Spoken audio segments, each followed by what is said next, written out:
RSS नेता कृष्ण गोपाल ने Islamic आक्रांताओं पर लगाया महिलाओं के पिछड़ेपन का आरोप। जाने क्या कहा। राष्ट्रीय स्वयंसेवक संघ के संयुक्त महासचिव कृष्ण गोपाल ने दिल्ली यूनिवर्सिटी के एक कार्यक्रम में बोलते हुए कुछ ऐसा कहा जो चर्चा का विषय बन गया है। दिल्ली यूनिवर्सिटी में नारी शक्ति संगम में महिला सशक्तिकरण पर बोलते हुए गोपाल ने आरोप लगाया कि इस्लामिक आक्रमण की वजह से महिलाओं पर प्रतिबंध लगाने पड़े। इस दौरान उन्होंने कहा कि 12वीं शताब्दी से पहले महिलाएं काफ़ी स्वतंत्र थीं और भारतीय समाज में महत्वपूर्ण योगदान देती थीं। समाचार एजेंसी पीटीआई के मुताबिक कृष्ण गोपाल ने कहा, मध्य युग का समय बहुत कठिन समय था।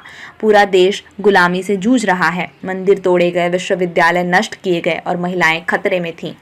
दुनिया भर में लाखों महिलाओं का अपहरण कर उन्हें बाजारों में बेच दिया गया, चाहे वह अहमद शाह अब्दाली हो, मोहम्मद गौरी हो, महमूद गजनी हो। इन सभी ने यहाँ से महिलाओं को ले जाकर दुनिया भर के बाजारों में बेचा।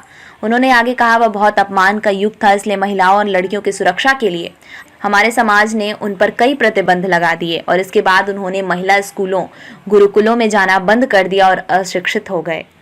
महिलाएं शास्त्रार्थ में भी लेती थीं भाग। आरएसएस नेता ने यह भी दावा किया कि बाल विवाह की प्रथा तब शुरू हुई जब लोग अपनी बेटियों को आक्रमणकारियों से बचाने के लिए कम उम्र में ही उनकी शादी कर देते थे।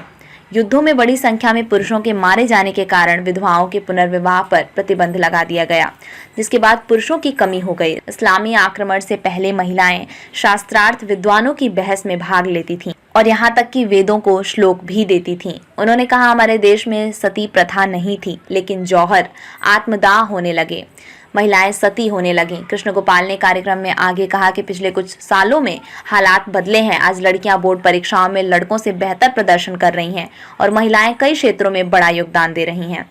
जो भी पसंद है करें, लेकिन औरत रहें। हालांकि इस दौरान उन्होंने महिलाओं को पश्चिमी संस्कृति से आगाह किया। उन्होंने कहा कि महिलाओं को भारतीय संस्कृति को याद रखना चाहिए और उसे अपने बच्चों को भी सिखाना चाहिए। वे कहते हैं, हवाई जहाज उड़ाएं, इसरो में काम करें, वैज्ञानिक, डॉक्टर या इंजीनियर बने, जो भी आपको पसंद हो करें, लेकिन एक औरत रहें। कृष्ण गोपाल ने कहा, एक महिला अपने परिवार की धुरी होती है।